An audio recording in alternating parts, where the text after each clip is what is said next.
Welcome back, Dr. Jason Dean, Brave TV. This one's Mondays with Morley. Here he is, the man, the myth, the legend. Good afternoon, Dr. Dean. Hello, sir. How are you? In a very reflective mood. What's that? I'm in a very reflective mood.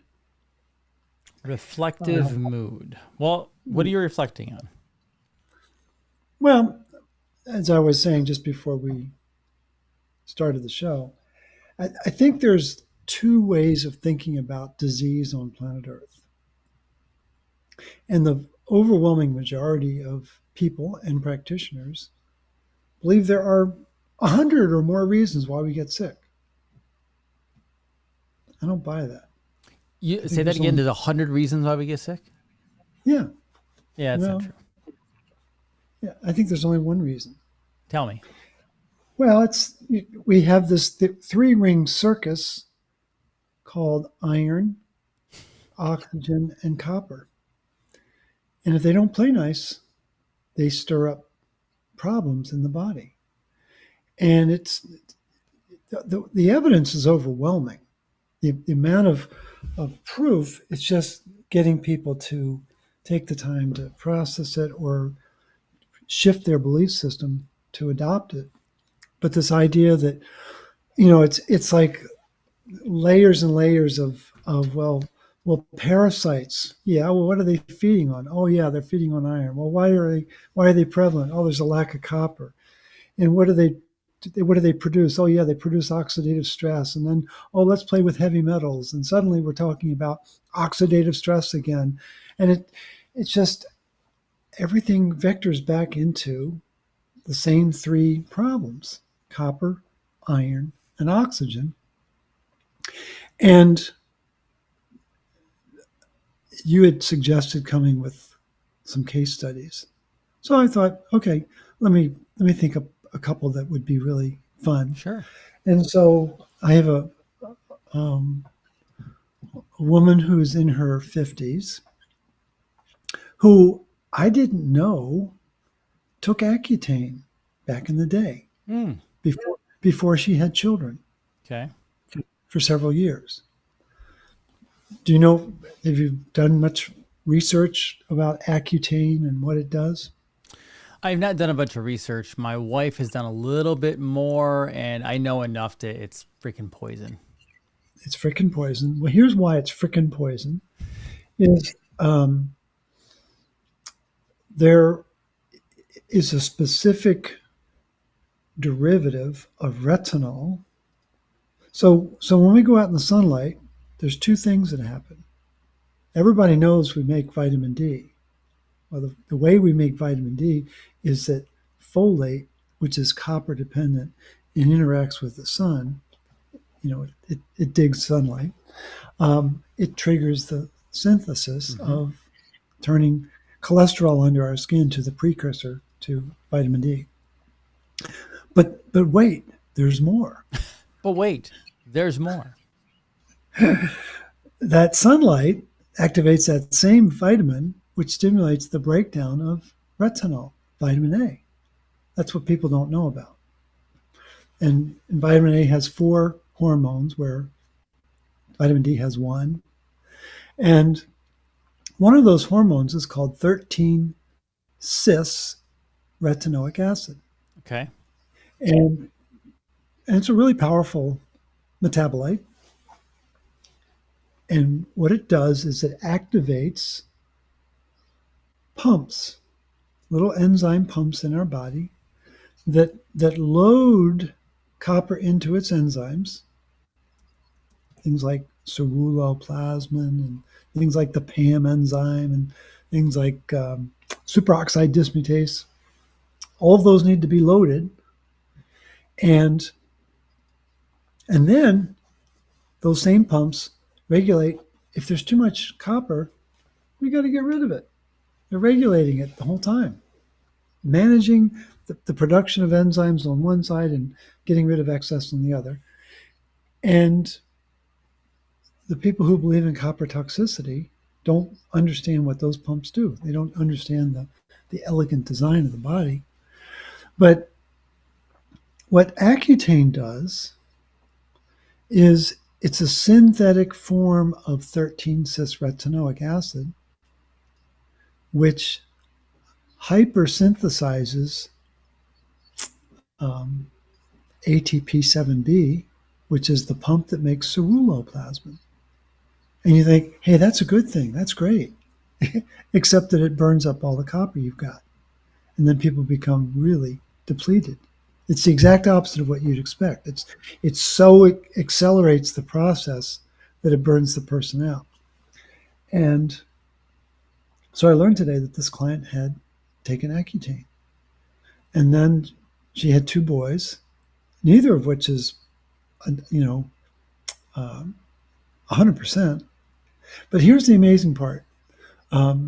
She had reached out to me probably over a year ago, asking questions before we'd had a chance to really talk with one another. She just, because I give out my number, right? You know, people reach out to me and they ask questions. So she was texting me. And she's brilliant, asking great questions. But finally, I could only take so much. And I said, have you tried the protocol? She said, no. I said, have you tried Recuperate? She said, no, I haven't done that. I said, I'll tell you what. How about if you do that and then we talk? I get that all the time. Don't be alarmed by that. That's not. Yeah, no. That's fine. And so here's the really fun part about it. She'd been in chronic pain for 30 years. And within 2 weeks of taking Recuperate, all her pain's gone. Within how long? Her son, that within 2 weeks. 2 weeks. Yeah, that's pretty fast. Her son that had suffered with colon cancer, he's feeling pretty buff now because he's doing the same thing. And then she has a son who has OCD. And guess what? He's doing great. And so people are like, oh, that's anecdotal. That's an N of 1 or an N of 3. But it's like, I don't think people realize how depleted we are. And in this particular case, the mom was uber depleted because she had taken Accutane. Sure.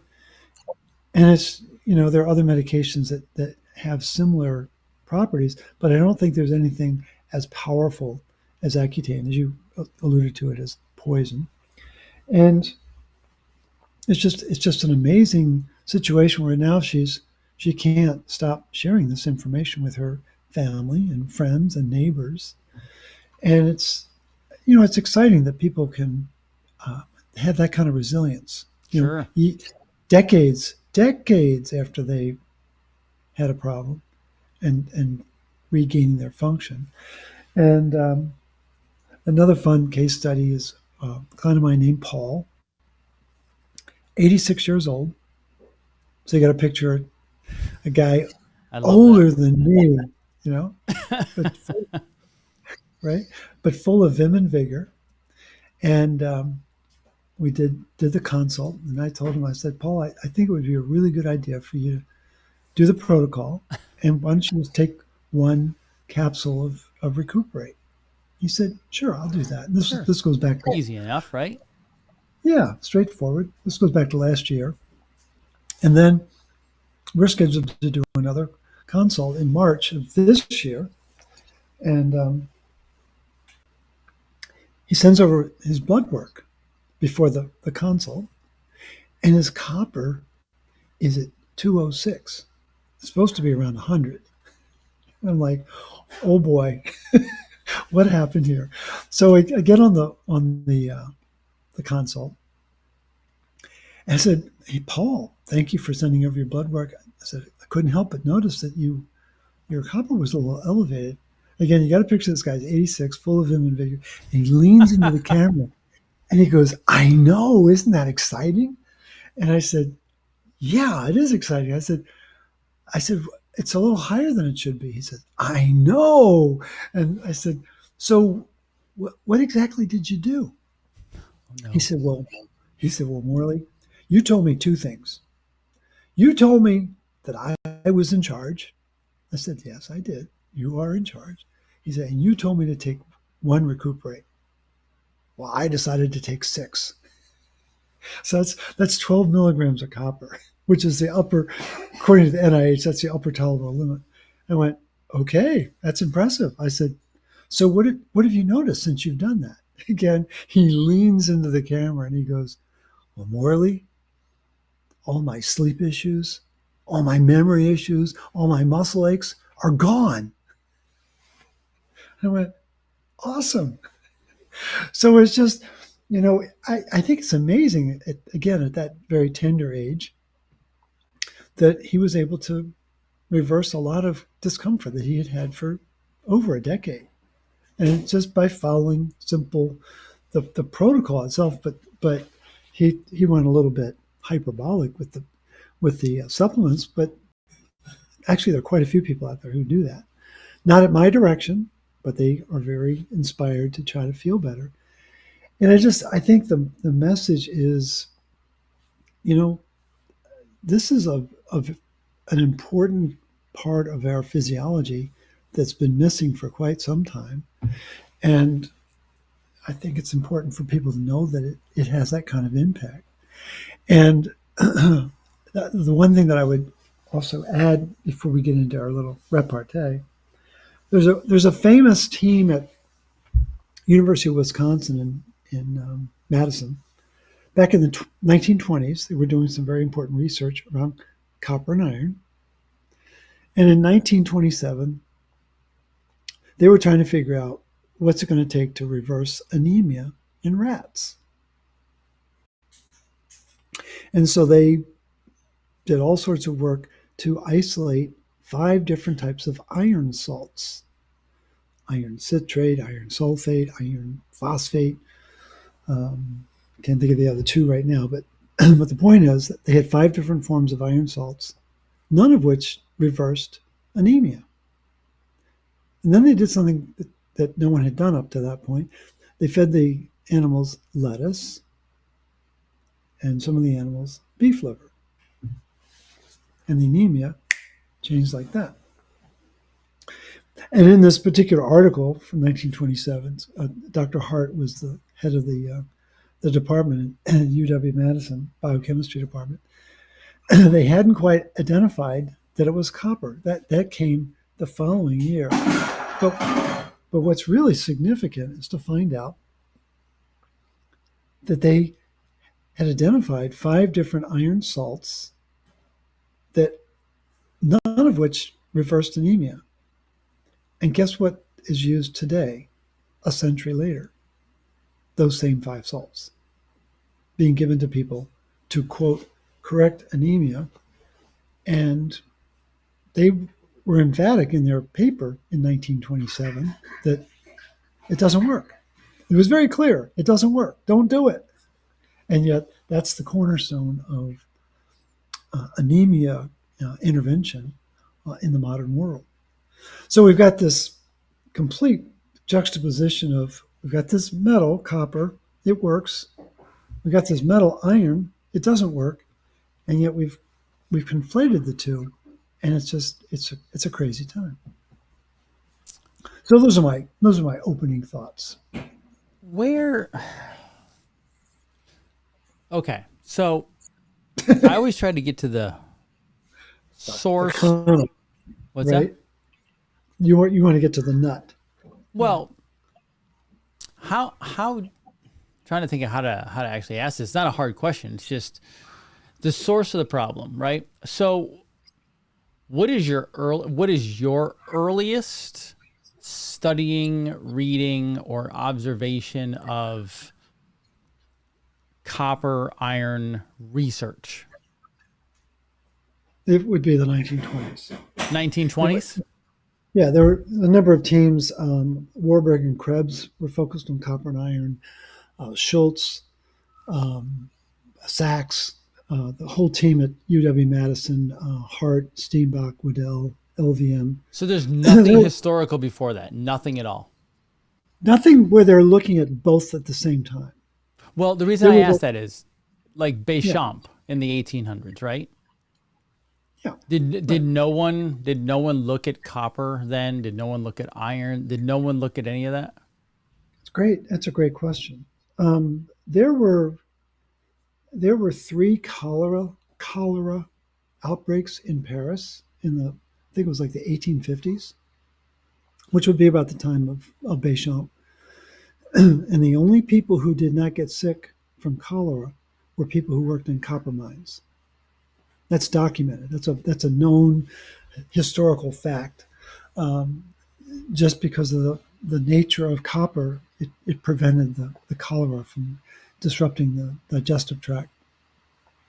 Um, Probably the first identification of copper is early 1800s, maybe late 1700s as a metal, but to have it in a living system wasn't until the 1800s, early 1800s. Um, the earliest identification that iron was a problem in a biological system was 1894 at Cambridge with Dr. Fenton, John Fenton, who said, we got to be careful with this iron inside the body. Of course, that's just, they ignore that summarily now. But true research of both metals in some kind of a interactive capacity didn't really start until the 1920s. And then it got really refined at the University of Utah in the 1950s to mid 1950s to mid 1970s. Max Weintraub had a team of MDs and PhDs, and they did 32, 33 experiments with copper and iron. And then you've got people like Jamie Collins at the University of Florida in Gainesville, who in the modern era has done some amazing research with copper and iron. So there's little pockets, but there's no intensive. Well, let me throw a curveball at you. Yeah, that's fine. Let me take the side that nobody wants me to take. That's fine. No, it's for conversation, because Yeah, that's fine. Our thought process, our skeptical mind, our conspiracy minds, because we've been seeing this forever, is that iron filings go into food, the crops, sprayed, etc., is the destruction of copper, the taking out of copper, of everything. And our minds go to, like, this is done on purpose, sickness, etc. And I do believe part of that. However, we also have a situation where I did a show today, Morley, on Bill Gates, because Bill Gates is believing we need to bring the carbon down, and he believes so. He's investing in he invested in a company called Ruminate, which is they're making a Carrageenan type supplement out of red seaweed to feed the cattle to bring methane down, because they want to bring carbon down. They want to bring carbon emissions down, right? So you have that. You have all these other different, scientists, et cetera, doing all this crazy stuff that we all know is wrong. However, I don't believe all of them are against humanity as they want us to destroy. I think they want us to think that, like that, right? Versus, I just think they're academically smart, but reality stupid. Does that make sense? Yeah, absolutely. So the reason I bring this up is I wonder now if the iron crew that in healthcare and medicine, et cetera, it's going to be super simple. What if they just really don't know? They're uneducated. It's not because they disagree with copper. It's not because they're against copper. It's not because they like iron. They just, because carbon, right? Everyone knows that we give off carbon dioxide, plants take it in, and then the plants give us oxygen. Like, this is well known. But guess what? When you go through academic level stuff, you become actually really stupid. In the chiropractic world, the founder of chiropractic said, I don't want academics. They're dumb. I want people. I want normal people. And so I go back to, again, I'll try to wrap this up in a statement in the fact that maybe they just really don't get it because they haven't studied the right stuff. They're wrong. They don't know they're wrong. And this has to be initiated. I don't know. Does any of that make sense? Yeah, it does. I'm sure it's happened throughout civilization, time and time again.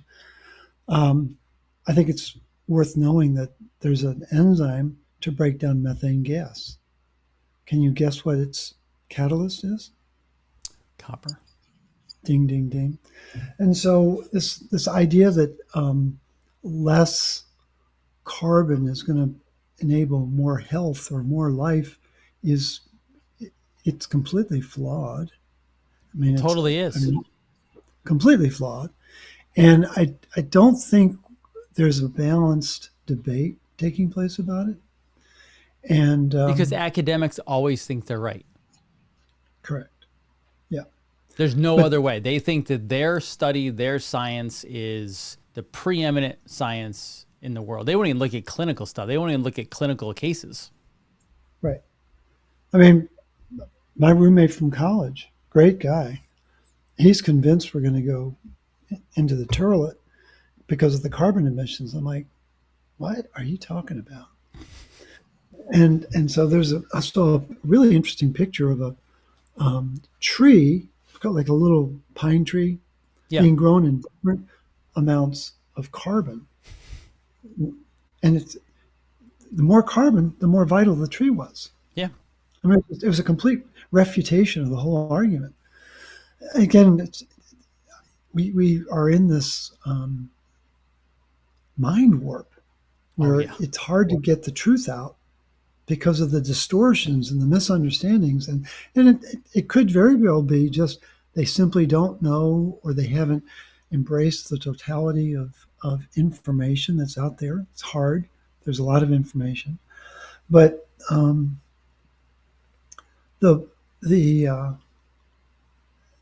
like the book Dirt to Soil by Gabe Brown, wonderful book, great message. How do they turn dirt back into soil? Got to have animals. Period. That's it. Let them do what they do best. Let them ruminate and poop, and everything's going to be. It's not. See, the thing we're over-engineering everything, and we've lost the elegance of the original design. And I get asked regularly about patches. So I was responding to someone today. I said, well, think of it this way. I said, a patch is like a jumper cable. It'll get the car started. I said, but think about the supplement being recharging your battery. And they wrote back and they said, thank you. That's a great analogy. But again, we now live in a jumper cable society. Everything's a quick fix. Yes. Don't do anything for posterity. Don't do anything to restore semblance of order. Just get through the next minute. And everything is just this artificial jumping from one quick solution to another with no sense of the long view. At least that's been my experience of late. If that makes sense. Oh, 100%, 100%. My wife went to a dinner on Friday night with some nutritional people in town, and like kind of a get together seminar for a company, and had some fun. A lot of herb stuff. It was very fascinating, very interesting. She went to the seminar the next day. I didn't have time. I had other stuff to do, but I stopped in a couple times, and this is what I've learned. This is what I've learned, Morley. Every time I listen to someone teach, maybe this is profound. Maybe I'm just completely a strange individual, which we already know. I kind of get these thoughts that come into my head, like these observations, right? And I look and I go, they're just simply a conglomeration slash aggregation of who they've learned from, Yeah. or the influence slash influencers of their life, right? And what I've noticed is people take in this data from the people they've learned from, mentors, other people, etc. But what they don't do is they never ask questions or look at it themselves from a unique viewpoint of who they are. Does that make sense? It does. Makes perfect And sense. so many people are just parroting what they've been told or taught. And now they might know it at a very high level, but Right. I just realized that so many people don't really do any unique study themselves. I think that's true. And Or then they they're not don't. learning. Right. How They're much is memorized. how much is Right. one learning themselves versus regurgitation of somebody else's information? Right. Like I was doing some very interesting research. I shouldn't call it research. I was reading research. That's a more accurate statement. I've got potions and vials and stuff. I don't know. I don't. That's not. I don't have a bench, right? But but I came across this fascinating study where they revealed. I know you've heard of erythropoietin. Yeah. We know it as EPO. Any athlete wants more EPO Mm-hmm. because it's going to have more blood, more oxygen, Yep. more speed, more bling, right? That's the line of sight. I need more EPO. That's what all the doping scandals are all about. Right. Getting more EPO. I Up until yesterday, I'd always assumed it only focused on blood. Turns out EPO is involved in bone formation Mm. as well, which it makes so much sense because the bone marrow is constantly going back and forth. Are we making blood or bone, blood or bone, blood or bone? And they've got to do both.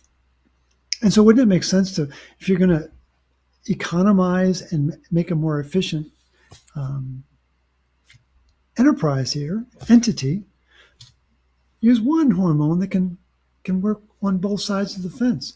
It was like, I don't even know what the implications of that are yet. I was like, oh my gosh, it's just such a, and so it's like, I became fascinated by that. And then having to reorder my understanding of what EPO does, and now having to put it over on a blood basis, it's going to take some time to kind of have all the dominoes fall into the right place. But the thing is, I don't think people take the time to do that. I think they're so quick to learn something, like you said, memorize it, and so they can regurgitate it. But can they explain it? Have they Correct. have they taken ownership of the pathway to say, well, under these conditions, this is going to happen? And I think that's what's in short supply is a deeper understanding of these pathways and why are they getting disrupted and dysregulated, and what's the second, third, and fourth order effects of that? It's yeah, I think it's fascinating when you really get into it. Very, very interesting, Morley. Very interesting. You you brought up something. Might as well have some fun with this. You brought up something before we went on, and I already posted it, so it's out there. Um, I have indeed been following the RFK Jr. stuff and other influencers and watching like the people coming out. And obviously, healthcare is taking a front stage Hmm. spotlight right now of chronic health, right? Oh my gosh, chronic health is out there. People are talking about it, etc. It's out of control. And I noticed something last year that I did not like. And what I noticed was, first of all, I won't go into it because I don't want to get sued, but I noticed a deal was made between a popular health slash medical group of the last 4 years was made with a social media platform for multi-million dollars, right? Mm-hmm. So I simply put a message out there and said, why are we doing multi-million dollar deals with like companies like this? Like, and I didn't actually like scold them. I just said, why is this happening? And I tagged Peter McCullough on it because he was involved. Interesting. Within 24 hours, he blocked me.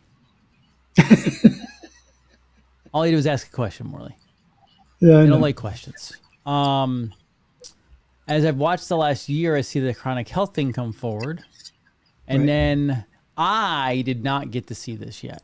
I've actually not watched it yet. And part of it is because not that I know it all, but like, I'm like, okay, I know what they're saying. I know what they're talking about, so I don't need to like dive right into it. But the Tucker Carlson interview with the Callie and Casey Means, right? And this is where I was struck a little bit.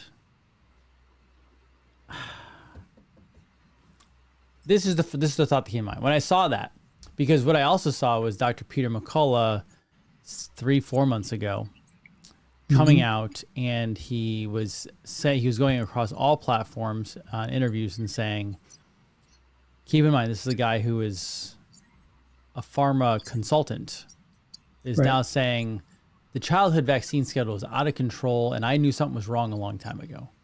I went, but you didn't say anything a long time ago, but Dr. Tenpenny did. So he was on that. So then I'm like, wait a second, what is happening here? It's like they're stealing the limelight of the work that many others have done for 10, 20, 30 plus years and no one would listen to because we're all crazy, right? Right. And then the book comes out and Kaylee and Casey are on there, and they're not wrong. Like it's very, very bold and open. I'm not opposed to them. I'm not against them. However, I was like, wait a second, why is this happening right now? Why? Wait. All of these people out there, all of us have been trying to push this out for 10, 20. I have mentors who are no longer with us who've been doing this for 30, 40 plus years, right? It's true. And now it's like these people are swooping in and grabbing the narrative. But yes and no.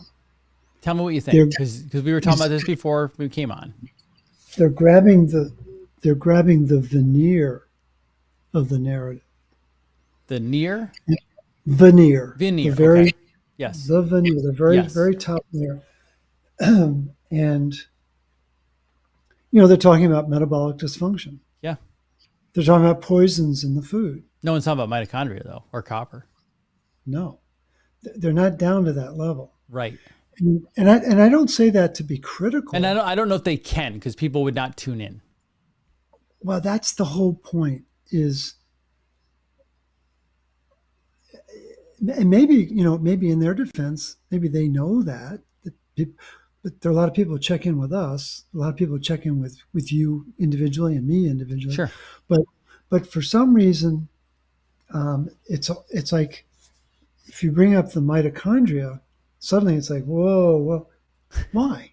We can talk about how our car works. We can talk about different components of the car and get beyond just the car. We can talk about the drivetrain, and we can talk about the spark plugs and things like that. But you're talking about the mitochondria. That's too big. It's like, I don't get that, because what's missing is no one is talking about what's causing metabolic dysfunction. Well, but they think that they are because they're talking about toxins. Yeah, but they're not. Well, no, I'm saying they believe they are. I don't know. I get it. But I think that maybe it's that you and I are ready for a more robust discussion. I think there are a lot of people who are ready for a more robust discussion. But it's almost like they're trying to inoculate the conversation and just get people used to talking about toxins. But let's not get down to the level of complexes. I don't think they are. I'll say this. I don't think, Morley, and obviously this is a step out on a branch for me, right, to say this, but I don't think they can have the conversation with you on what you're talking about, because I don't think they're that well versed in what they do. I think that they believe they are on the source of the problem. Okay, I don't think that that's they're I valid. don't think that they have honestly, I don't think that they have the intelligence or knowledge base to have the No, conversation with you. well, I think it's a knowledge issue. It's not intelligence. You know, a medical degree from Stanford, a business It's degree from they Harvard. memorize it They more. Like they memorize their way through. but they can handle it. I mean, they have the horsepower. I guess what I would love to do is let's have an open discussion about it. I'll even have a private discussion. I just want to have the discussion with people who have the attention now. You're absolutely right. The world's focusing in on this. They're vectoring in on RFK or the means or whoever it happens to be. Sure. It's great. That's great. Now let's peel the onion back a little bit more and let's get a little more granular about what's the real problem. What really do we need to do to say that there's poison in the food? That's too vague for me. Let's talk about let's get down into paraquat and glyphosate and what they do to the mineral status. A buddy of mine in Chicago, I didn't know this. Guess what the most prevalent mineral is? I guess it's a mineral. Most prevalent element is in the soil. I did not know this. 55% of the soil is composed of quartz. I didn't know I that. could see that. I mean, it makes sense intuitively, right? I didn't Yeah. know it. I Guess didn't what know, but quartz it does? makes sense when you say it. Yeah, guess what quartz does? It captures light. Think the light might be important for the microbes down? Photons, Photons, right. electrons. I was like, oh man, that's so cool. It was fascinating. But he said, guess what's killing it? The farming chemicals. It isn't just that they're killing the microbes, they're killing the quartz. Well, it's like some people could argue that's too much information. No, it's really important information. If you want to understand how life exists on the planet, light and photons are really, really important. But I will And tell you, that is a phenomenal observation, very intriguing, something I would definitely be like, oh, let's learn about this. I don't think more. I don't care if it's Stanford, Harvard. I don't care what the school says on it. I'm going to tell you, I believe 99% of students in those places, including medical doctors, surgeons, the brightest, the best of the best, I don't think they have the knowledge base or the IQ to take that on. When you say IQ, yes, no, because I'm telling these doctors, these scientists, the best of the best, including the surgeons who are in a room doing great surgeries, right, none of them learned it because they were learned and educated. Every single solitary one of them memorized their way through that degree. So when they read a paper, they're not learning it; they're memorizing it. They memorize the key points they have to take from it. I'm telling you, they do, because then no, they it's, take that and they preach that. Versus going, when you read something, one of the right. first things you should do is go, okay, Let me how can I disprove this? How can I prove this? Like how can I put this into practical clinical experience? Not just take it and go, oh, there's the answer. That's not IQ. IQ is actually playing with that.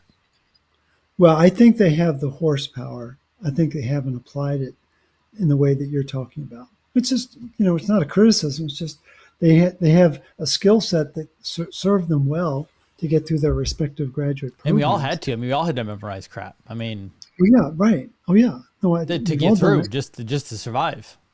Right. But the thing is, I think what we're witnessing now is there's a systemic breakdown in our society. Wide swaths of our society aren't working right. The economy's not working right. Agriculture's not working right. Healthcare's not working right. Other components. And I think we're bumping up against the need to rethink and redo. And I mean, I'll go shoulder to shoulder with anybody to make sure they understand where I think the problem is. I value the conversations we have. But it's like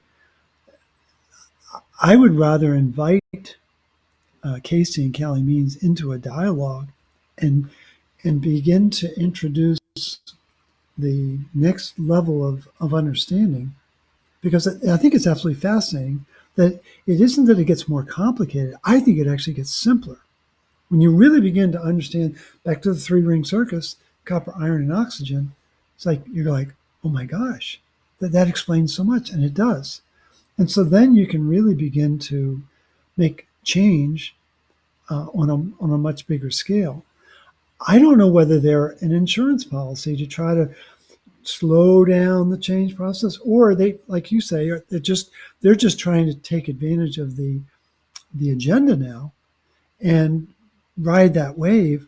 But I think that we have an opportunity to really reach people on a much bigger scale, but with a deeper understanding of the problem. That's where I think there is a gross misunderstanding that, oh, it's hundreds of things that cause you to get sick. No, actually, it's not. Let's really peel the onion back, and we can explain what that means, and then have people go, well, wow. I mean, like when I was explaining it to Paul, 86-year-old Paul, he got it like that. He knew right away when I explained it But that's because Paul is not right. That's he's right. not a circus trained monkey. No. I get it. Right. So here's a good example for you. Most doctors will not touch Sean Baker's findings. Okay.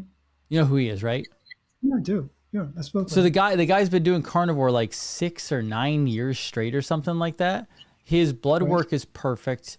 He works out like crazy, like super intelligent, breaks things down, tries stuff. Like, you know how many doctors, even the smart ones, like, I mean, they won't even discuss, they won't even talk to him. I'm not surprised. It's very threatening. But there you go. Like, he's actually doing. I'm not saying carnivore is perfect for everybody. I think it's a more ideal diet than most. But the point of it is, this guy literally has proven it out, and he gets people to do it. The actual public does it and gets rave reviews and gets like super successes. The doctors won't sit down with him. They just to won't. Learn it. They won't. Yeah. It's the level of arrogance and ego and believing that they know everything. They're still Morley, they're still on cholesterol, for God's sake. Like, really, like they will not give that game up at all. And you know that because you hear it too. I know it very well. And I struggle with the fact that there's a medication that's a $1 trillion product now that's weakening people daily. And people don't know that. They don't understand the price they pay by using that medication. And the problem is, it's not the cholesterol, it's the oxidized cholesterol. Well, how does cholesterol get oxidized? Too much iron. Ding, ding, ding. We're back to the same problem. And I don't know. I think I want to believe that we're on the cusp of a shift. Maybe I'm being naive. I believe we are too. I believe we are. Because you're absolutely right. There are people who've been working for 30 and 40 years, and certainly in the last decade, working diligently. And your point about there are people just kind of swooping in now to try to take the limelight. Like, I guess that happens at every turn. Sure. But it's like, how do we establish dialogue with these people? I mean, I looked up Casey Means. So Casey Means went on Ben Greenfield's podcast. That's a good one. Yeah. Did you reach out to her? There's no way to reach out to her. There's no email. There's no phone number. Nothing. I don't know how to get a hold of her. I'd love it. If anybody knows Casey, I'd love to have a conversation. Really, I'm serious. I'm very sincere about it, because I think that with the right information, they could really have a huge impact. Sure. And I right now, I'm going to say it in a way that I don't mean offense, but I want to wake people up. You can right offend. now. I know. I think Casey and calamines are Scud missiles. And I think with more information, as we're discussing, they could become Patriot missiles. We need Patriot missiles right now. We need to really be very targeted in our strike capacity to solve these problems. And I don't think talking about vacuous metabolic syndrome and poisons in the food, that's not specific enough. We don't know what the action is under those circumstances. I worry that well, I shouldn't say I worry. I don't disagree with you, Morley, but guess what? I think that's the next step they're ready for. I don't think they can make the leap to what you know. You know what? I want to give them a hand.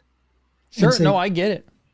Yeah, I just don't think they're. I think they need. I think we're finding out that they need to learn about the toxins to get to the level where we're talking.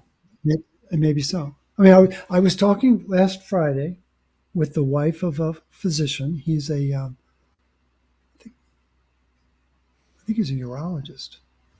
I might have that wrong, but in any event, I was talking with the wife, who's really sharp, and she was telling me about she had read Jerry Tennett's book, and she had read David Brownstein's book, and she had read Casey Means' book, and she said, "You know, I don't think they understand this the way you do." I said, "Well, maybe they don't." I said, "But I'm happy to share it with them." And she said, "Because you're at a level that none of those people at that level of awareness understands the minerals."